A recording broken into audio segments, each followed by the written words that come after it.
There's so much of unreality. बहुत ज्यादा असत्य है। Worship in truth. सच्चाई से आराधना करना। In the old covenant, it didn't matter. पुरानी वाचा में इससे कोई फर्क नहीं पड़ता था।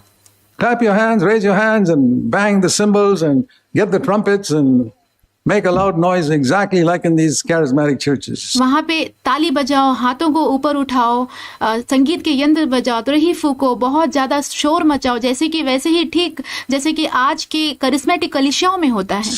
It's all old covenant. ये सब कुछ पुरानी वाचा है। I don't despise it. मैं उसे तुच्छ नहीं समझता हूँ। I only say it's old covenant. मैं सिर्फ इतना कहता हूँ कि ये पुरानी वाचा है। But the Father is seeking for those who will worship in spirit and in truth, and I want to satisfy the heart of the Father. परंतु पिता जो है ऐसे लोगों की खोज कर रहा है जो उसकी आराधना आत्मा और सच्चाई से करें, और मैं अपने पिता के हृदय को संतुष्ट करना चाहता हूँ। I hope you want to do that too. मैं आशा रखता हूँ कि आप भी ऐसा ही करना चाहते हैं।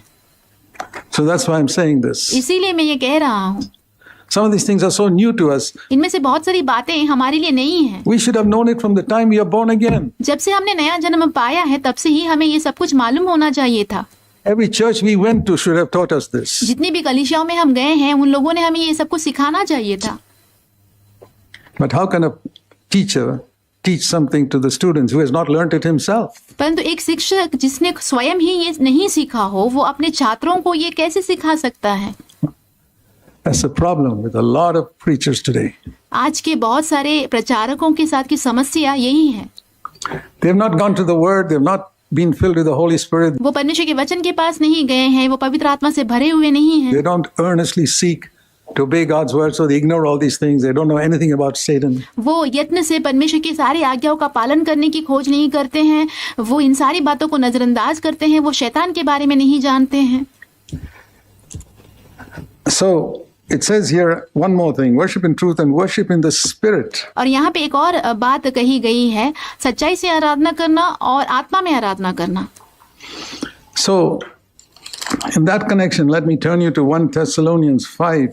उस संबंध में मैं आपको ले चलता हूँ पहला थिस्सलुनीकी उसके 5वें अध्याय में And verse 23. उसका 23वां वचन। Worship in the Spirit. I told you what worship in truth is. आत्मा में आराधना करना, मैंने आपको सच्चाई से आराधना करने के बारे में बताया। This is what the Father is looking for, those who will worship in the Spirit. 1 Thessalonians 5:23. यही पिता इसी बात की पिता खोज कर रहा है जो उसकी आराधना आत्मा में करे। पहला थिस्सलुनीकियों 5वां अध्याय उसका 23वां वचन is the only verse in the Bible which tells us that man is a Trinity. ये एक ही वचन है बाइबल में जो ये कहता है कि मनुष्य जो है त्रित्व है। Not three persons like Father, Son and Holy Spirit. God तीन व्यक्ति नहीं है जैसे कि पिता पुत्र पवित्र आत्मा है। is a three persons, परमेश्वर जो है वो तीन व्यक्ति हैं, but we are three parts in one person. पर हम जो है एक ही व्यक्ति के अंदर तीन भाग हैं। And the three parts are just mentioned here as spirit, soul and body. और तीन भाग जो यहाँ पे उल्लेखित है वो है आत्मा, प्राण और देह। The spirit is often referred to as the heart और जो आत्मा है उसका संबंध हृदय से किया जाता है in the New Testament. नई वाचा में। Soul is our mind and our feelings, our emotions. और जो प्राण है वो हमारी बुद्धि है, हमारी भावनाएं हैं। And then body, of course, we know. और फिर शरीर के बारे में हम जानते ही हैं। So when it says that we must worship in the spirit, जब ये कहा जाता है कि हमें आत्मा में आराधना करना है, then only the soul and body. इसके बाद ही प्राण और देह आता In है। other words, soul and God created man परमेश्वर ने मनुष्य की सृष्टि की and breathed into him. और उसके अंदर अपना श्वास फूका। Animals don't have a spirit. जानवरों के अंदर आत्मा नहीं होता है। When God breathed into man, man got a spirit. जब परमेश्वर ने मनुष्य के अंदर श्वास फूका तब उसके अंदर आत्मा आया। And God's purpose was that that spirit must control his soul and body. और परमेश्वर का उद्देश्य यही था कि वो जो आत्मा है वो प्राण और शरीर पर नियंत्रण रखे। God does not live in our body, he lives in our spirit. परमेश्वर हमारे शरीर में वास नहीं करते हैं, वो हमारे आत्मा में वास करते हैं। He does not live in our soul. He lives in our spirit. It's like वो हमारे प्राण में नहीं वास करते हैं, वो हमारे आत्मा में वास करते हैं। in the Old Testament tabernacle, ये वैसा ही है जैसे कि पुराने नियम का तंबू था। there were 3 parts. Outer court, which everybody could see, वहाँ पे 3 भाग होते थे। बाहरी आंगन जो सब कोई देख सकता था, which is like the body, जैसे कि हमारा शरीर है, and the tent of the tabernacle, 2 hidden parts और उस तंबू, परमेश्वर के तंबू के अंदर 2 छिपे हुए स्थान that थे you could not see. जो आप नहीं देख पाते थे। The 2 hidden parts inside is soul and spirit. जैसे कि हमारे अंदर के 2 छिपे हुए स्थान है जो कि आत्मा और प्राण, It was an exact picture वो एकदम उसी के समान ठीक चित्र है of man is the tabernacle of God. मनुष्य का, जो कि परमेश्वर का तंबू है। Body शरीर and soul and spirit, those hidden part of the tabernacle. और प्राण और आत्मा जो कि उस तंबू का छिपा हुआ स्थान है। And inside the tabernacle, between the holy place and most holy place, was a thick veil. और उस तंबू के अंदर पवित्र और अति पवित्र स्थान के बीच में एक बड़ा जाड़ा सा एक पर्दा हुआ करता था, Showing that you could not go in there. ये दिखाते हुए कि आप उसके अंदर नहीं जा सकते हैं। So if that is body, soul and spirit, the message of that was you cannot worship in the spirit now. यदि वही आत्मा, प्राण और देह है तो उसका संदेश यही है कि आप अभी आत्मा में आराधना नहीं कर सकते हैं।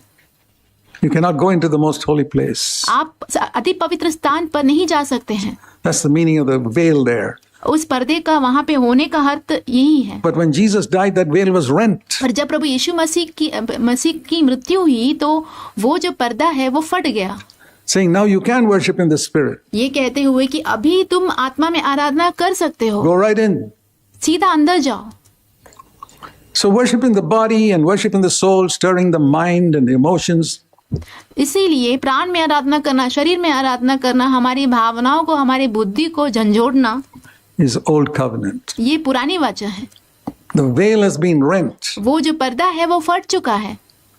We can now worship in the spirit. We can go right into God's presence हम अभी आत्मा में आराधना कर सकते हैं, हम सीधा परमेश्वर की उपस्थिति में जा सकते हैं and worship in the spirit. और आत्मा में आराधना कर सकते हैं। So when I'm emotionally excited जब मैं भावनात्मक रूप से उत्तेजित होता हूँ about a song that I sing, it's एक गीत को जो मैं गा रहा हूँ, not necessarily, you'll feel very nice, but it's not spiritual. हो सकता है कि आपको वो अच्छा लगे, परंतु वो आत्मा के द्वारा नहीं है। That's not worship in the spirit, it's worship in the emotions. वो आत्मा में आराधना करना नहीं है, वो भावना में आराधना करना है। I'm not against it. मैं उसके खिलाफ नहीं It's हूँ। an old covenant thing, but the Bible says that God is eagerly looking for those who will worship in the spirit, not वो एक पुरानी वाचा की बात है, परंतु परमेश्वर का वचन कहता है कि परमेश्वर ऐसे लोगों की खोज कर रहा है जो उसकी आराधना आत्मा से I करे, want to be in that category. और मैं उस समूह में होना चाहता हूँ। The veil has been rent. वो जो पर्दा है वो फट चुका है। We can worship God in the spirit now. अब हम परमेश्वर की आराधना आत्मा में कर सकते हैं। That means I use my mind, I use my emotions, of course I use my tongue. इसका मतलब ये है कि मैं अपने बुद्धि का इस्तेमाल करता हूँ, मेरी भावनाओं का इस्तेमाल करता हूँ, मेरा जो जुबान है उसका इस्तेमाल करता हूँ, I use my body, मैं अपना शरीर का इस्तेमाल करता हूँ, but it comes out from the spirit पर ये सब कुछ मेरे आत्मा से बाहर आता है, in the presence of God. परमेश्वर की उपस्थिति में। And that veil being rent, और वो जो पर्दा जो फट चुका है, we are told in Hebrews 2 is the rent flesh of Jesus. हमें कहा जाता है इब्रानियों की पत्री उसकी 2 अध्याय में कि वो प्रभु यीशु मसीह का फटा हुआ शरीर है, His self-will was rent. जहाँ पे उसकी स्वयं की इच्छा जो है वो फट चुका था। It is the way of the cross. It's वो क्रूस का मार्ग है, called a new and living way उसे कहा जाता है नया और जीवित मार्ग, into the most holy place. जहाँ पे जो हमें अति पवित्र स्थान में ले जाता है। So I learned from that मैंने उसमें से सीखा that if I want to worship in the spirit, यदि मैं आत्मा में आराधना करना चाहता हूँ I have to take up the cross तो मुझे क्रूस उठाना है and die to myself. That's why we make the message of the cross central in this church. और स्वयं के लिए मरना है। इसीलिए हम क्रूस के संदेश को इस कलीसिया में केंद्र बिंदु रखते हैं। The more I die to self in the different situations of life, मेरे जीवन के अलग अलग परिस्थितियों में जितना ज्यादा मैं स्वयं के लिए मरता हूँ, when I'm tempted, जब मैं प्रलोभित होता हूँ, the more I can worship God in the Spirit because उतना ही ज्यादा मैं परमेश्वर की आराधना आत्मा में कर सकता हूँ, I'm going through the veil क्योंकि मैं उस पर्दे से होकर गुजर रहा हूँ into the most holy place. उस पवित्र अति पवित्र स्थान में जा रहा हूँ And I can worship God. और मैं परमेश्वर की आराधना कर सकता हूँ।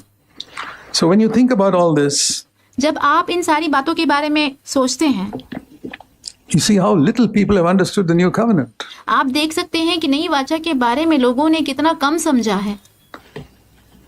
You shall know the truth. The truth shall set you free. आप सत्य को जानेंगे और सत्य आपको स्वतंत्र करेगा। And God wants us, every one of us, to live and dwell in the most holy place. परमेश्वर चाहते हैं कि हम में से हर एक जन उस अति पवित्र स्थान में जिए और वास करें, To fight against Satan. शैतान के खिलाफ लड़ने के लिए। Never to be afraid of Satan. कभी भी शैतान से डरना नहीं है। I'll tell you, I was really afraid of Satan until I understood that he was defeated on the cross. And मैं कहता हूँ कि सच में कि मैं शैतान से डरता था जब तक मैंने ये नहीं समझा कि शैतान उस क्रूस पर हरा दिया जा चुका है, until God baptized me in the Holy Spirit. जब तक परमेश्वर ने मुझे पवित्र आत्मा से बपतिस्मा नहीं दिया। I could never cast out a demon till God baptized me in the Holy Spirit. जब तक परमेश्वर ने मुझे पवित्र आत्मा से बपतिस्मा नहीं दिया तब तक मैं दुष्ट आत्मा को बाहर नहीं निकाल सकता था। But once I was baptized in the Holy Spirit, if I encountered a demon, एक बार पवित्र आत्मा से बपतिस्मा पाने के बाद यदि मेरा सामना कोई दुष्ट आत्मा से होता है, I could cast him out immediately. मैं तुरंत ही उसे बाहर निकाल पाता था। Every time, with one single sentence, every demon I've ever cast out in my life, मेरे जीवन में जितनी भी दुष्ट आत्माएं मैंने बाहर निकाली है, हर समय एक ही वाक्य में वो बाहर निकलता था। one sentence and the demon is gone. एक ही वाक्य बोलते ही वो दुष्ट आत्मा चला जाता था। Dear brothers and sisters, that's not just for some people. प्रिय भाइयों बहनों, ये सारी बातें सिर्फ कुछ लोगों के लिए नहीं है। Every one of us can have authority over Satan. हम में से हर एक जन शैतान के ऊपर अधिकार पा सकता है। Every one of us can worship God in the Spirit. हम में से हर एक जन परमेश्वर की आराधना आत्मा में कर सकता है। God is a rewarder of those who diligently seek Him. परमेश्वर ऐसे लोगों को प्रतिफल देने वाला है जो कि उसकी खोज यत्न से करता हो। Seek Him diligently. उसकी खोज यत्न से करें। And we can also enter into the new covenant life. फिर हम भी इस नई वाचा के जीवन में प्रवेश कर पाएंगे। Amen. आमीन।